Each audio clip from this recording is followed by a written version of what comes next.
தமிழில் முதல் பக்தி சேனல் சாய் டிவி.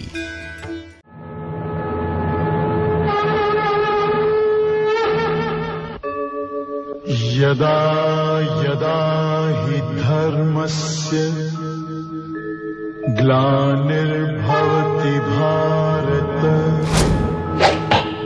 अभ्युत्थानम् अधर्मस्य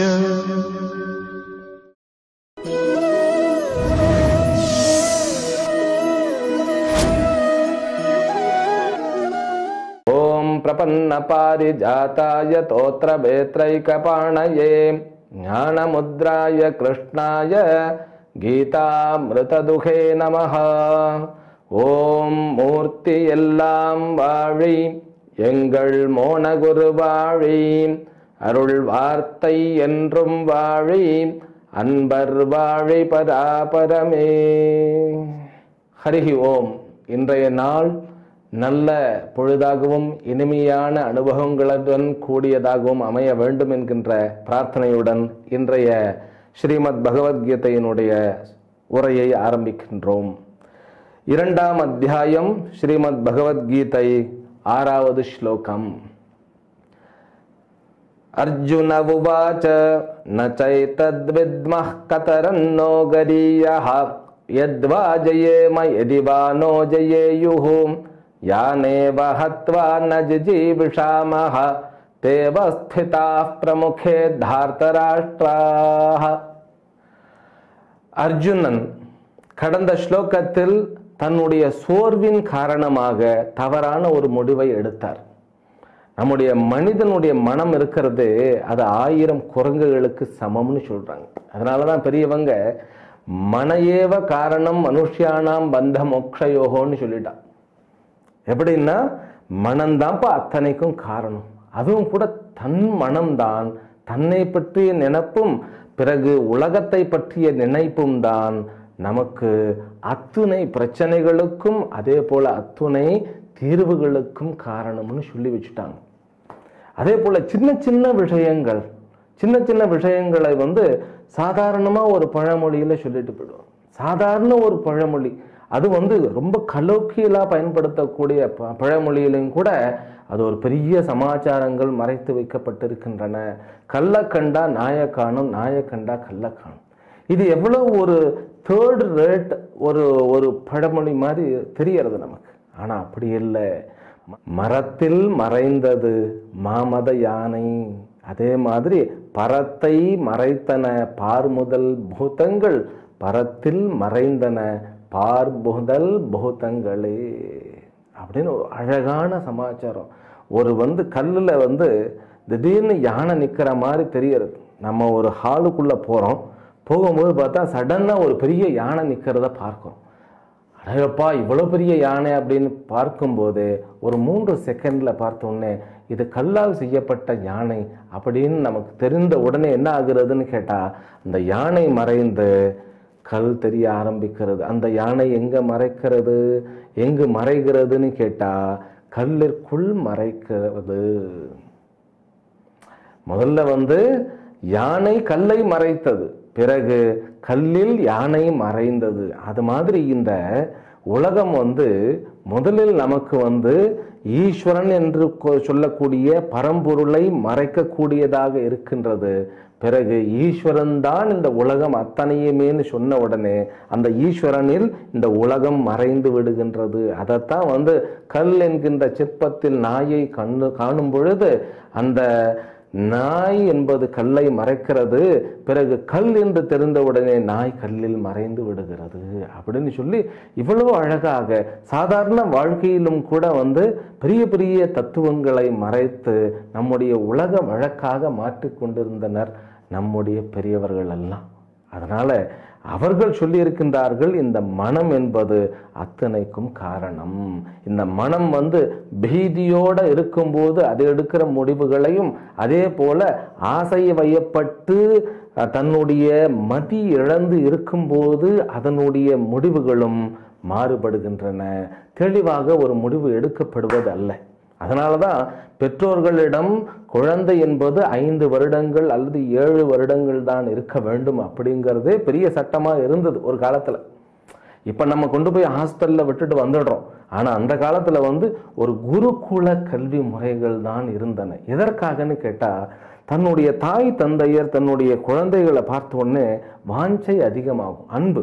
அந்த அன்பு என்ன ஆகிடும் கேட்டால், எல்லாருக்கும் இல்லை, ஆனால் சில பேருக்கு அது மறைச்சிடும், அல்லது சில நேரங்களில் மறைத்து விடும். தன்னுடைய குழந்தை அவன் பண்ணுற சின்ன சின்ன தவறெல்லாம் என்ன பண்ணிடும்னு கேட்டால், இந்த அன்பு வந்து அதை மறைச்சிடும். அவனை கண்டிக்க வேண்டிய இடத்துல கண்டிக்கணும் அப்படிங்கிறது வந்து மறந்து போயிடும். அதே வந்து தர்மம் தெரிந்து தன்னுடைய வாழ்க்கையையும் தர்மத்தோடு ஏந்து வைத்திருக்கக்கூடிய ரிஷிகளும் குருமார்களும் இருக்கக்கூடிய அந்த இடத்தில் கொண்டு போய் விட்டுவிட்டால் அங்கு எல்லாரும் சமந்தான். அரசனுடைய குழந்தைகளாக இருந்தாலும் சரி, அவன் விவசாயினுடைய குழந்தையாக இருந்தாலும் சரி, அல்லது பிசினஸ் பண்ணக்கூடிய குழந்தையாக அவர்களுடைய குழந்தையாக இருந்தாலும் சரி, எல்லாரும் ஒரே விதமாகத்தான் அங்கே ட்ரீட் செய்யப்படுவார்கள். அதாவது அவர்களுக்கு ஒரே விதமான அந்தஸ்து கொடுக்கப்படும். அப்படிப்பட்ட அந்த இடத்தை தான் நம்ம குருகுலம்னு சொன்னோம், ரைட்டா? அந்த மாதிரியான கல்வி கற்றுக்கொள்ளும் பொழுது அவர்களுக்கு ஆசை வயப்படாமல் அவர்களுக்கு நடுநிலையுடன் இருந்து வாழ்க்கை என்றால் என்ன என்பதை புரிய வைத்தார்கள். அப்படி அந்த குரு சொல்லி கொடுக்கும் பொழுது மனம் என்பது என்ன, அது உணர்ச்சி வசப்படும் பொழுது தன்னுடைய முடிவெடுக்கும் திறனை இழக்கிறது. அதே போல ஆசை வயப்படும் பொழுதும் பயம், காமம், குரோதம், லோபம், மோகம், மதம், ஆச்சரியம், இந்த மாதிரியான அறுவிதமான குறைகளுடன் கூடிய மனதாக இருக்கும் பொழுது அது எவ்வாறு செயல்படுகிறதுன்னு சொல்லி கொடுத்துடுவார். அந்த மாதிரி சொல்லி கொடுக்கப்பட்ட அர்ஜுனனுக்கு இந்த கட்டி பாருங்களேன், அவனுக்கு வந்து பயம் கிடையாது, பயம் லெவல் லேசமும் கிடையாது. அவனுக்கு வந்து வெளியில யாரும் எதிரியே கிடையாது. எதிரி இருந்தாலும் அர்ஜுனனுடைய பெயரை கேட்டாலே நடுங்கி அவன் ஓடியே போயிடுவான். அப்படிப்பட்ட அர்ஜுனனுக்கு இப்போ வந்திருக்கிற பிரச்சனை என்னன்னு தெரியல. ஆனா மனதனுடைய நடுக்கத்தினால் அவர் வந்து பெரிய ஒரு முடிவு எடுத்துட்டார். பெரிய முடிவுன்னா 4வது ஆசிரமமாகிய சந்நியாச ஆசிரமத்துக்கு நாம் போயிட்டாலும் பரவாயில்ல அப்படிங்கிற ஒரு முடிவை எடுத்துட்டார். அது சும்மா இருப்பதுவே சுகம் என்று எம்மால் அரிதற்கு எளிதோ பராபரமே அப்படின்னு சொல்லி தாய்மானவர் வந்து பாடியிருப்பார். அதாவது சும்மா உட்கார்ந்து இருக்கிறதே பெரிய சுகம். கேட்ட உடனே சோம்பேறித்தனம்தான் ஆன்மீகமா அப்படின்னு நினைக்க தோணிடும். ஏன்னா அதுதானே எல்லாருக்கும். ஒருத்தர் வந்து அமைதியா தியானம் பண்ணிக்கிட்டு அவர் தண்ணீர் லயமாகி அமைதியா இருக்கிறத பார்த்தா மற்றவர்களுக்கு கடுப்பா இருக்கும். எப்படி அவனால இருக்க முடியாது? இல்லைன்னா அதை பத்தி ஏதாவது கிண்டல் அடிக்கிறது. இந்த தமிழ்நாட்டில் 6 பேருக்கு வித்தியாசமே தெரியாது.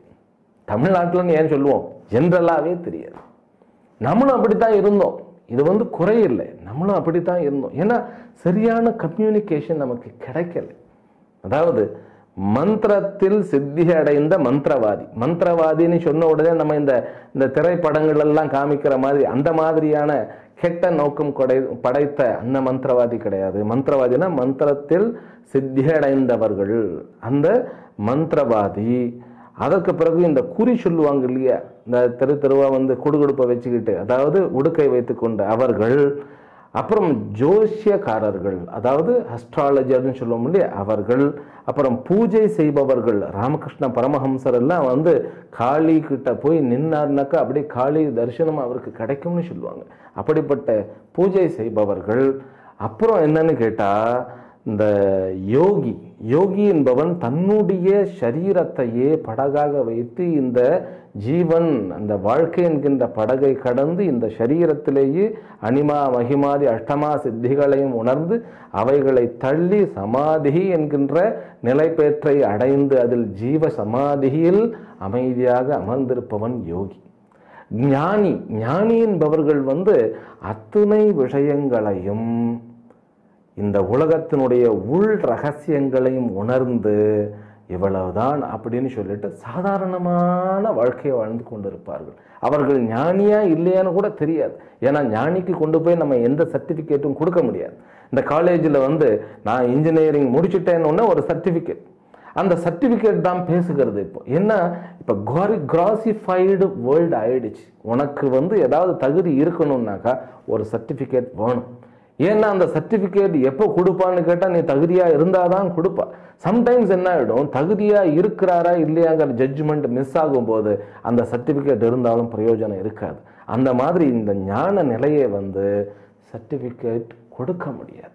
அதனாலதான் ஞானம் என்பது மோன வரம்புன்னு சொன்னாங்க. அமைதி ஆடுவாங்க நார்மலா, என்ன கலைவரம் நடந்தாலும் உள்ளுக்குள்ள இருக்கக்கூடிய அமைதி குலையாமல் இருக்கக்கூடிய அந்த நிலை ஞான நிலையாக புரிந்து கொள்ளப்படுகிறதே ஒழிய ஞான நிலை என்பது இதுதான்னு சொல்லி அறுதியிட்டு நம்மளால் கூற முடியாது. ஆனால் பகவான் கிருஷ்ணரே இந்த அத்தியாயத்தினுடைய கடைசியில் கிட்டத்தட்ட ஒரு 16 ஸ்லோகங்களில் சொல்ல போகின்றார் ஞானி என்பவன் யார் அப்படிங்கிற அந்த ஞானி. பிறகு சன்னியாசி, சன்னியாசி, ஞானி, யோகி, பூஜாரி, மந்திரவாதி, குடுகுடுப்பக்காரர், அப்புறம் ஜோஷியர். இந்த இத்தனை வெரைட்டியிலும் நம்ம மக்களுக்கு நிறைய கன்ஃபியூஷன் இருக்கிறது. சன்னியாசி என்பவர் யாருன்னு கேட்டா உள்ளே தன்னுடைய எதிர்பார்ப்புகளை துறந்தவர்னு அர்த்தம். அப்புறம் சன்னியாசம் முடிச்சுட்டா எங்க இருக்கிறதுன்னா சந்திரமண்டலத்துக்கு அனுப்பணும். இந்த ஹிஸ்டரியை பார்க்கணும் நம்ம. சன்னியாசிகள் உலகத்தை வழி நடத்தி இருக்கின்றார்கள். அதுல நிறைய வெரைட்டி இருக்கு. அமைதியா நான் யாருக்கும் தொந்தரவு இல்லாம நான் காட்டுக்குள்ள போய் உட்கார்ந்து கிடக்கிறேன் அப்படிங்கிற ஒரு வெரைட்டி இருக்கு. அதுல நிறைய வெரைட்டி இருக்கு. குலகுருவாக இருந்தவர்கள், இந்த குலகுருகள் அத்தனையுமே என்னமோ தர்மத்திற்கு எதிராக சுயநலமாக யோசிப்பவர்கள்னு இப்பெல்லாம் காண்பிக்கப்படுகிறது. அப்படி இல்லை. தன்னுடைய குலம் தழைத்து அதே போன்று இந்த உலகம் வளர வேண்டும் என்பதில் அவர்கள் குறியாக இருப்பார்கள். சமுதாயத்திற்கு ஒரு வழிகாட்டியாக, அதே போல தனி மனிதனுடைய வாழ்க்கையில் தூய்மையாகவும் அதே போன்ற நிம்மதியாகவும் யாரெல்லாம் தன்னிடத்தில் வருகின்றார்களோ அவர்களுக்கு முதல்ல நிம்மதியை கொடுக்கணும். அப்ப சன்னியாசி யோகியா இருக்க வேண்டும் என்பது, சன்னியாசி யோகியாக இருக்கிறார் என்பது ஒரு சிறப்பு. ஆனால் யோகி சந்நியாசத்துடன் இருக்க வேண்டும் அப்படிங்கிறது இல்லை. அதே போல அஸ்ட்ராலஜர் என்று கூறப்படுபவர் அவர் தெய்வஜ்ஞன்னு சொல்லுவார். தெய்வத்திற்கு தெரிந்த விஷயங்களை கற்றுக் கொடுப்பவர் தெய்வஜ்ஞா. தெய்வஜ்ஞானாக்க தெய்வத்திற்கு மட்டும் தெரிந்த விஷயங்களை அறிந்து கொண்டவர் என்பது பொருள். அவர் இல்லறத்தாரா கிரகஸ்தனா இருந்து கொண்டு ஒரு உபாசகராக இருக்கணும். உபாசகர்னாக்கா அம்பாளுடைய உபாசகர். ஒரு மந்திரத்தை எடுத்து அந்த மந்திரத்தை ஜபம் பண்ணிட்டு கார்த்தால் அப்படி பண்ணிட்டு வியாபாரத்திற்காக அல்லாமல் வரக்கூடியவர்களுக்கு உதவி செய்யக்கூடிய அந்த மனப்பான்மையுடன் சொன்னார்னா அது ஒரு சிறப்பு. அப்போ இத்தனை கேட்டகரியிலையும் நமக்கு வித்தியாசங்கள் புரிந்து கொள்ள முடியலை, என்ன சரியாக தெரிவிக்கவில்லை. ஆனால் இந்த கேடர் எல்லாம் கரெக்டாக அர்ஜுனனால் புரிந்து கொள்ளப்பட்ட விஷயம். அவருக்கு தெரியும் யார் ஞானி யார் யோகி. யோகி என்றால் எப்படி இருப்பார்கள், ஞானி என்றால் எப்படி இருப்பார்கள், மந்திரத்தை உணர்ந்த சித்தர்கள் என்பவர்கள் எப்படி இருப்பார்கள். இப்போ இந்த சேலத்திற்கு பக்கத்துல ஒரு ஒரு ஒரு இளம்பிள்ளைன்னு ஒரு ஊர் இருக்கிறது. அங்க போனோம்னாக்கா அங்க இந்த கஞ்சமலை என்கின்ற அந்த கஞ்சமலையில் சித்தர்கள் வாழும் இடம் அப்படின்னு ஒரு இடம் இருக்கு. அது மலை மேல ஏறி போகணும். அந்த ஏறி போகும்போது பௌர்ணமி இன்னும் கூட நிறைய கூட்டங்கள்லாம் போய்கொண்டு இருக்கின்றன. அந்த மலையினுடைய அடிவாரத்தில் ஒரு சுப்பிரமணியனுடைய கோயில் இருக்கிறது. ரொம்ப அற்புதமான இடம். அதே மாதிரி நீங்க கொல்லிமலை போய் பாருங்க. அந்த கொல்லிமலையிலேயும் அவ்வளோ அற்புதமான ஒரு சூழல், சித்தர்கள் வாழ்கின்ற பகுதி. இதெல்லாம் திருவண்ணாமலையும் கொல்லிமலையும் இந்த கஞ்சமலையும் அதே போன்ற சதுரகிரி மலையும் இதையெல்லாம் யோகிகள் வாழ்ந்த ஞானிகள் வாழ்ந்த இடமாக கருதப்படுகின்றன. இன்னும் கூட அந்த சாநித்தியத்தை நம்ம போய் பார்த்தா அங்க உணரலாம். எதற்காக அத்தனை பேரும் போறோம் நம்ம பாருங்களேன். உலகத்தை வேண்டாம் என்று சொல்லிவிட்டு குகைக்குள் போய் உட்கார்ந்து தான் உண்டு தன் வேலையுண்டுன்னு சொல்லி தபஸ் செய்து கொண்டிருக்கக்கூடிய யோகிகள் அல்லது அவர்கள் தவம் செய்த அந்த இடத்திற்கு குகை குகையா தேடி தேடி ஏன் மனிதர்கள் போவானே? அவர்களே உலகத்தை வேண்டான்னு சொல்லி போயிட்டா அப்புறம் அவர்களை தேடி தேடி ஏன் நம்ம போகிறோம் அப்படின்னா அங்குதான் ரகசியம் இருக்கிறது. நமக்கு தெரிந்தோ தெரியாமலோ ஒரு விஷயம் நமக்கு புரிந்திருக்கிறது. அவர்களுடைய ஆசீர்வாதம் நமக்கு இருந்தால் நம்முடைய வாழ்க்கையானது சிறக்கும். அதாவது ப்ராஸ்பரஸ் கிடைக்கும், வாழ்க்கையினுடைய மகிழ்ச்சி கூடும், செல்வங்கள் பெருகும், அவர்களுடைய கடைக்கண் பார்வை இருந்தாலே போரும் அப்படின்னு சொல்லி எப்படியோ கொஞ்சம் ரகசியத்தை நம்ம புரிந்து வைத்திருக்கின்றோம். ஆனால் இந்த ரகசியத்தை புரிந்து வைத்திருக்கக்கூடியது ஒரு பிளஸ் பாயிண்ட். ஆனாலும் இந்த ரகசியத்தை, இந்த விஷயத்தை தவறாக பயன்படுத்துவதும் ஒரு அறிவீனம்தான். இது காலம்தான் பதில் சொல்லணும். மெல்ல மெல்ல மெல்ல மக்களுக்கு சாஸ்திரம் புரிய ஆரம்பித்தால் எங்கு நாம் எப்படி இருக்க வேண்டும் அப்படிங்கிறது புரியும் இல்லையா? ஆனால் இந்த அர்ஜுனன் இவர் எடுக்கின்ற முடிவு எதனால் அப்படின்னு கேட்டா, குழப்பத்தின் மேலேட்டினால். குழப்பம், மனசு எப்ப குழம்புகிறதோ அப்ப முடிவு எடுக்கக்கூடாது. தனக்கு யாராவது தெரிந்தவர்கள் இருந்தால் அவர்களிடம் சொல்ல வேண்டும். ஆனால் இவருக்கு என்னன்னு கேட்டா, சுய கௌரவம் தடுக்கிறது. தன்னுடைய வீக்னஸ் தெரிஞ்சிடக்கூடாது. கண்ணன் தான் பக்கத்துல இருக்கார். ஆனா அந்த கண்ணன் தன்னுடைய வீக்னஸ், நான் என்னால முடியலை, அவரால் உண்மையிலேயே முடியலை, அவரால் போர் பண்ண முடியலை. ஏன் முடியலைன்னு கேட்டா, பாசம் தடுக்கிறது. எந்த பாசம் தடுக்கிறதுன்னு கேட்டா, அவர்கள் பீஷ்மாச்சாரியரை பார்த்த உடனே சின்ன வயசுல அவர்கிட்ட விளையாடிய அந்த தருணங்கள் ஞாபகம் வருகின்றன, அந்த சந்தோஷமான நிகழ்வுகள். அதே போல இத்தனை காலங்கள் நான் போர்க்களத்தில் ஈடுபட்டேன், அந்த பரிசுகளும் அந்த வெற்றிகளையும் குவித்து கொண்டு நான் வரும்பொழுது இங்கிருந்து எனக்காக மகிழ்ந்த. அப்போ ஒரு குடும்ப தலைவன் குடும்பத்திற்காக ஓடி ஓடி ஓடி போய் வேலையெல்லாம் செய்து அங்கிருந்து பணத்தையும் செல்வத்தையும் புகழையும் ஈட்டு கொண்டு வரும்பொழுது வீட்டில் இருக்கக்கூடிய அத்தனை பேரும் சந்தோஷப்படுவதை பார்த்தா இன்னும் சந்தோஷம் வரும், எனர்ஜி வரும், உற்சாகம் வரும் இல்லையா? அந்த மாதிரி நான் பண்ணினேன். இப்போ அந்த மக்களே எதிரில் இருக்கும் பொழுது எனக்கு உற்சாகமும் வரலை, அதே போன்று எனக்கு உத்வேகமும் வரவில்லை அப்படிங்கிறத ஓப்பனாக ஒத்துக்கிட வேண்டியது தானே? இல்லை, அவனுடைய சுய கௌரவம் தடுக்கிறது. அதனால என்ன பண்ணிட்டான், அவன் வேற மாதிரி எல்லாம் பேச ஆரம்பிச்சுட்டான். இதெல்லாம் முதல் அத்தியாயம் முழுவதுமே நம்ம பார்த்துட்டோம். ஆனால் இங்கே முடிவு நிச்சயமாக நான் போரிட மாட்டேன்னு சொல்லியிருந்தா பிரச்சனை இல்லை. நான் சந்நியாச வாழ்க்கையை கூட எடுக்கிறது எனக்கு சிறப்பாக தெரிகிறது. அப்போ என்னன்னு கேட்டால், யாருக்குமே தீங்கில்லாத வாழ்க்கை அப்படின்னா, உன்னால் முடியாதப்பா. அமைதியாக உட்காருவது என்பது மகத்தான ஒரு காரியம். ஏன்னா மனசுல எண்ணங்கள் அலை பாய்ந்து கொண்டே இருக்கும். எண்ணங்கள் ஏன் வருகின்றன அப்படின்னு கேட்டால், நம்முடைய கர்ம பலன்கள் சும்மா இருக்க விடாது. நீங்க வேணா ட்ரை பண்ணி பாருங்களேன். கார்த்தால முழிச்ச உடனே இன்னைக்கு ஒன்றும் பண்ண வேண்டியதே இல்லை அப்படின்னு சொல்லி அமைதியா இருந்து பாருங்க. உண்மையிலேயே அமைதியா இருக்கணும், கை கால் கூட அசைக்காம அமைதியா இருக்கணும். இந்த ரமண மகரிஷியை சொல்லுவாங்க இல்லையா, அவருடைய தகப்பனார் என்ன பண்ணிட்டாருன்னா, இவன் அப்படியே அமைதியா தியானம் பண்ணிக்கிட்டே இருக்கும் பொழுது பெற்றோர்களுக்கு ஒரு பயம் வந்துடும். இது எங்கேயோ ஒரு உதவா கரையா போயிடுமோ, இது உருப்படாம போயிடுமோ, மக்கள்கிட்ட அந்த ஏன்னா இப்போ எல்லாருக்கும் எதையாவது சாதிக்கணும், சாதித்தாதான் லைஃப். சாதிப்பது என்பது தன்னை வெல்லுவது அப்படிங்கிறது காலம்பட தான் நமக்கு புரியும். இவன் அந்த தபஸ் பண்ணிக்கொண்டு தியானம் பண்ணிக்கொண்டு ஜபம் பண்ணிக்கொண்டு இருக்கிறத பார்த்தோன்னே, இப்படி நீ உதவாக்கரையா இருக்கிறதுக்கு செத்து தொலையலாம்பா அப்படின்னாரு. உடனே இந்த சிறுவன் என்ன பண்ணிட்டான், அப்படியே சாகிற மாதிரி அப்படியே ஒரு கற்பனை பண்ணிட்டு இருக்க ஆரம்பிக்கும் போது டக்குன்னு அவருக்கு அந்த சமாதியினுடைய அந்த ஒரு கனெக்ஷன் கிடைக்கிறது. பூர்வ ஜென்மத்தினுடைய புண்ணிய பலன் அது. பாபம் என்றால் என்ன, புண்ணியம் என்றால் என்ன அப்படிங்கிறதெல்லாம் நம்ம பார்த்துருக்கோம் இல்லையா? நம்ம ஏற்கனவே பண்ணி வைத்த அந்த பலன் அவருக்கு ரமணருக்கு டக்குன்னு கை கூட. உடனே அவர் திருவண்ணாமலைக்கு போய் அப்படியே அமைதியா ஜபம் பண்ணிட்டு தியானம் பண்ணிக்கொண்டு குகையிலேயே இருந்துட்டார். அந்த குகையில அவர் அந்த உட்கார்ந்து அப்படியே சாய்ந்து இருந்ததை பார்த்து அங்கிருந்த இன்னொரு மகான், அந்த மகான் தான் இந்த மாதிரி தன்னுடைய பக்தர்களிடம் சொல்றார், இந்த மாதிரி உள்ளுக்குள்ள ஒரு குட்டி ஒரு யோகி ஒருத்தர் இருக்கார், நீங்க போய் அவரை போய் பார்த்துக்கிடுங்க அப்படின்னு சொன்ன உடனே மக்கள் எல்லாம் போய் பார்த்தா அப்படியே இங்க கரையானெல்லாம் அரிச்சு இந்த தோள்கள் எல்லாம் அரிப்பாகி அப்படியே பூமியோட ஒட்டி கொண்டிருந்தேன். அப்படி எடுக்கும்போது தோளெல்லாம் அப்படியே பிரிந்து வந்து விட்டன அப்படின்னு சொல்லுவாங்க.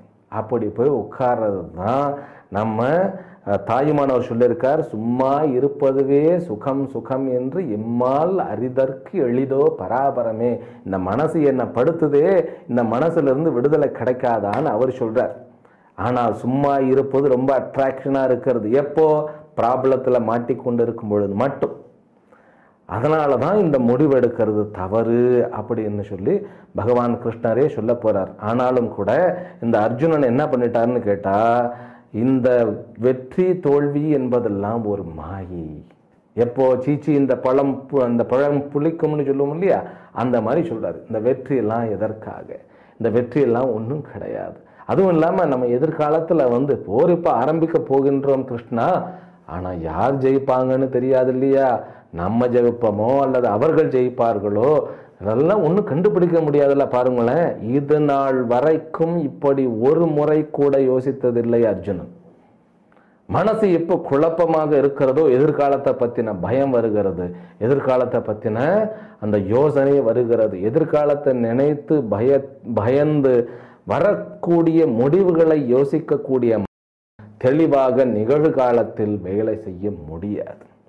அதனாலதான் யாரை கொன்றுவிட்டு நாம் உயிர் வாழக்கூட விரும்ப மாட்டோமோ அவர்கள் நம் முன் நிற்கும் பொழுது என்னால் கண்டிப்பாக போர் செய்ய இயலாது. அதை அவரே ஒரு பெயர் வைக்கிறார். இந்த அடுத்த ஸ்லோகம் என்பது ரொம்பவும் முக்கியமான ஸ்லோகம். சாதாரணமாக நண்பனாக சிறு வயதிலிருந்து தன்னுடன் வாழ்ந்து வருகின்ற கிருஷ்ணனை நண்பனாக மட்டும் பார்த்த அந்த கிருஷ்ணன் அவனை குருவாக ஏற்றுக்கொள்வது என்பது இந்த ஸ்லோகத்தில் கூறப்பட்டிருக்கின்றது. நம்முடைய பார்வை தானே உலகம். நம்ம எப்படி பார்க்கிறோமோ அப்படி உலகம் நமக்கு பலனை கொடுக்கும். அதனாலதான் திருஷ்டி சிருஷ்டி வாதகா அப்படின்னு சொல்லு. நீ எப்படி பார்க்கிறையோ அப்படித்தான் உலகம் உனக்கு கொடுக்கும். உலகத்தை பிரச்சனைக்கு உரியதாக, பிரச்சனைகளினுடைய இருப்பிடமாக பார்த்தால் அது பிரச்சனைகளை தான் கொடுக்கும். அப்ப எப்படி பார்க்கறது அப்படின்னா, அதற்காகத்தான் சாஸ்திரம் படிக்கணும். சாஸ்திரம் படிச்சாதானே தெரியும் இந்த உலகத்தை எப்படி நாம் புரிந்து கொள்ளுவது அப்படின்னு சொல்லி. உலகத்தை புரிந்து கொள்ளுவது என்பதே ஒரு பெரிய படிப்பு. இந்த உலகத்தை புரிந்து கொள்வதற்காகத்தானே நம்ம படிக்கிறோம். என்ன படிக்கிறோம்னு கேட்டா, botany, zoology, physics, chemistry, maths, இதெல்லாம் உலகத்தை புரிந்து கொள்வதற்காகத்தானேனாக்கா வாஸ்தவம் தான். உலகத்தை புரிந்து கொள்வதற்காக படிக்கிறோமா, அல்லது நமக்கு சம்பளம் அல்லது செல்வங்கள் சொத்துக்கள் வேண்டும் என்பதற்காக படிக்கிறோமா? உலகத்தை புரிந்து கொள்வதற்காக படிக்கணும் அப்படின்னாக்கா உலகத்தை உண்மையிலேயே புரிந்து கொள்வதற்காக படிங்க. உங்களுடைய நோக்கம் என்ன அப்படின்னு கேட்டா, எனக்கு பணம் கிடைக்கும், எனக்கு வேலை கிடைக்கணும், ஜாபுக்காகத்தானே படிக்கிறோம். அப்ப அது முழுமையா படித்த மாதிரி ஆகாது இல்லையா? அதனாலதான் நம்ம பெரியவர்கள் என்ன சொல்லுகிறார்கள்னு கேட்டா, உன்னுடைய டார்கெட்டை முதல்ல ஃபிக்ஸ் பண்ணு. என்ன டார்கெட் சார் இருக்கு அப்படின்னாக்கா, மோட்சம் என்பது பெரிய டார்கெட். மோட்சம் என்கிறதெல்லாம் ஒரு டார்கெட்டா? அப்படித்தானே இருக்கு. நான் ஒரு நியூஸ் பேப்பர்ல பார்க்குறேன், அதை நான் ஏற்கனவே சொல்லியிருக்கேன்னு நினைக்கிறேன்.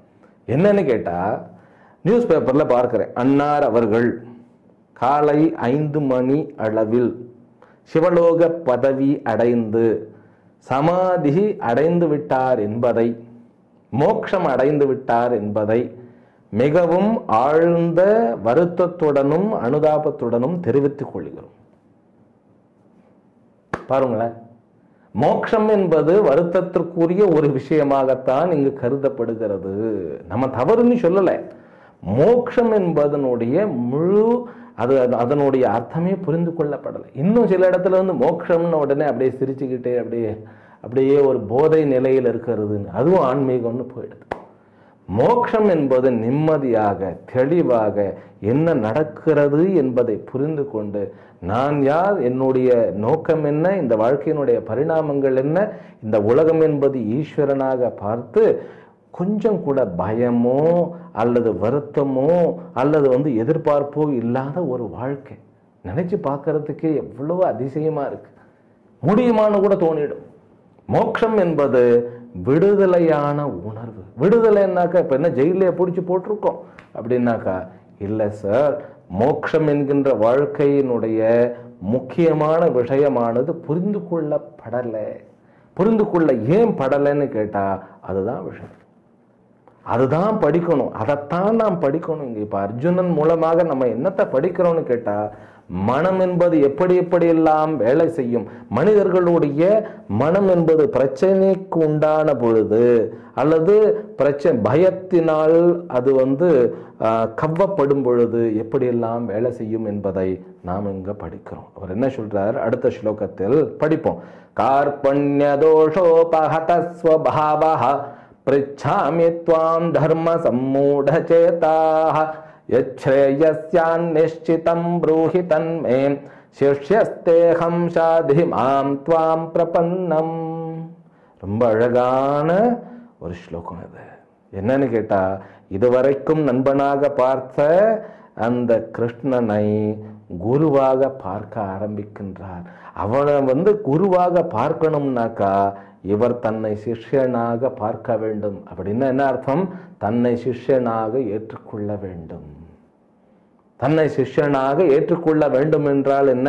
அந்த மாற்றம் நிகழும் பொழுதுதான் அது ஏற்படும். ஏன்னா எல்லாருக்குமே குருவாக இருக்கணும் தான் ஆசை. ஆனா குருவாக இருக்கணும்னாக்கா சிஷ்யனாக இருந்திருக்க வேண்டும்.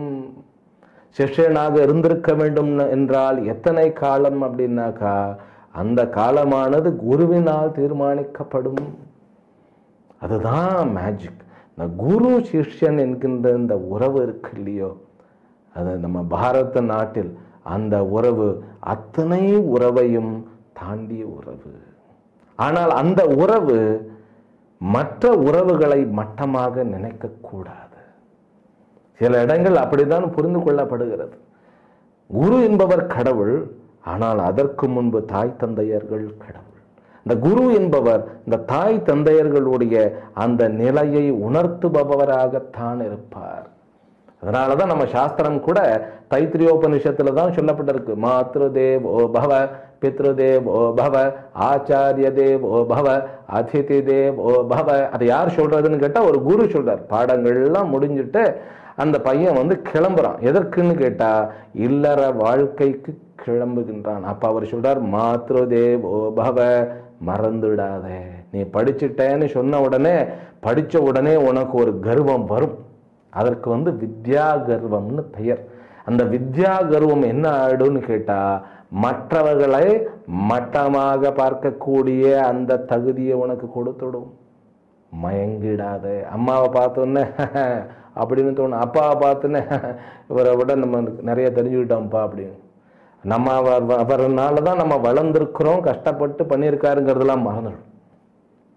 வெளிநாட்டுக்கு போயிட்டு வந்த உடனே இங்க இருக்கிற இந்தியாவில் இருக்கிற அத்தனை தெருக்களையும் அத்தனை பேரையும் பார்த்த உடனே அப்படி கீழே பார்க்கின்ற மாதிரி தோணுது இல்லையா? என்ன தோணுது இல்லையா? நம்மளும் தான் போயிட்டு வந்தோம், ஒன்றும் தோண மாட்டேங்குது. அப்போ இந்த விஷயத்தை குரு சொல்றாரு, மாத்ரு தேவோ பவ, தாய் முதல் தெய்வம் பா, அன்னையும் பிதாவும் முன்னறி தெய்வம் அப்படின்னு சொல்றாங்க இல்லையா? அது எந்த லாங்குவேஜில் சொல்லியிருந்தாலும் பாரத நாட்டில் முதல்ல தாயும் தந்தையும் தெய்வம். அவர்களுடனான உறவு சந்நியாசம் எடுத்ததற்கு பிறகு கூட தாய்க்கு நான் மகன் தான், தகப்பனுக்கு நான் புத்திரன் தான். அவர்களுடைய பர்ஸ்பெக்டிவ், அவர்களுடைய பார்வையில் அதை நம்ம மறுக்க கூடாது. ஒரு சும்மா ஒரு சின்ன உதாரணம் கொடுக்குறேன். என்னோட படித்தவர் சன்னியாசம் எடுத்துக்கிட்டார். எடுத்த உடனே அந்த வித்யா கர்வம் எப்படி இருந்து வரும்னு தெரியாது. அந்த சன்னியாசினுடைய தாய் பார்க்க வந்திருக்கும் பொழுது இவர் சொல்றார், என்னப்பான்னு பேரை சொல்லி கூப்பிட்டதுன்னே, நீ இனிமேல் என்ன பேரை சொல்லி கூப்பிடக்கூடாது, என்ன நான் இப்போ சுவாமிஜி ஆகும், நீ சுவாமிஜின்னு தான் கூப்பிடணும் அப்படின்னு இவர் சொன்ன உடனே அந்த அம்மா நேராக பூஜ்ய சுவாமிஜி கிட்ட போய் இவனுக்கெல்லாம் ஏன் சன்னியாசம் கொடுத்தீங்கன்னு கேட்டான். சுவாமிஜி என்னம்மா நடந்தது அப்படின்னா, இந்த மாதிரி நடந்ததுன்னு சுவாமிஜி கூப்பிட்டவனை சொன்னார், நீ 32 நமஸ்காரம் பண்ணி ஆகணும் உன்னுடைய தாய்க்குன்னு சொல்லி என் கண்ணு முன்னாடி 32 நமஸ்காரம் பண்ண வச்சார் அவர். அந்த குரு சிஷ்யனுடைய அந்த இணக்கம் இருக்கு இல்லையா, அது ஒரு பெரிய பாலம். அது சின்ன வயசுல இருந்து கடைசி வரைக்கும் நமக்கு குரு தத்தாத்திரேயருக்கெல்லாம் அவர் சொல்றது பார்த்தா 22 24 குருக்களுக்கு மேல சொல்றார் அவர். அப்ப இந்த குரு சிஷ்ய இணக்கம் இருக்கு இல்லையா, அதுதான் வாழ்க்கையினுடைய அஸ்திவாரம். அப்போ குரு ஒருத்தர் கிடைக்கணும்னா என்னன்னு கேட்டா சிஷ்யன் தயாராகணும். சிஷ்யன் தயார் ஆகணும்னா என்ன? சிஷ்யத்துவம், அதாவது சிஷ்யனுக்குண்டான தன்மை முதலில் புரிந்து கொள்ளப்பட வேண்டும். சிஷ்யனுக்குண்டான தன்மை என்னன்னா விவேக சூடாமணியில் ரொம்ப அழகாக சொல்லப்பட்டு இருக்கிறது. அதை நாம் அடுத்த தொகுப்பில் பார்ப்போம் என்று இந்த உரையை இத்துடன் நிறைவு செய்கின்றேன். எல்லாம் வல்ல அம்பிகையினுடைய அனுகிரகத்தினாலும் சுவாமி யோகஸ்ரீ அமிர்த மிருத்யுஞ்சயேஸ்வரருடைய திருவருளாலும் நம் அனைவருக்கும் அனைத்து விதமான சௌபாகியங்களும் லக்ஷ்மி கட்டாட்சங்களும் கிடைக்க வேண்டும் என்கின்ற பிரார்த்தனையுடன் இன்றைய உரையை நிறைவு செய்கின்றேன். ஹரிஹி ஓம். ஓம் பூர்ணமதః பூர்ணமிதம் பூர்ணாத் பூர்ணமுதச்யதே பூர்ணஸ்ய பூர்ணமாதாய பூர்ணமேவாவசிஷ்யதே. ஓம் சாந்தி சாந்தி சாந்தி. ஹரிஹி ஓம். ஸ்ரீ குருப்யோ நமஹ. ஹரிஹி ஓம்.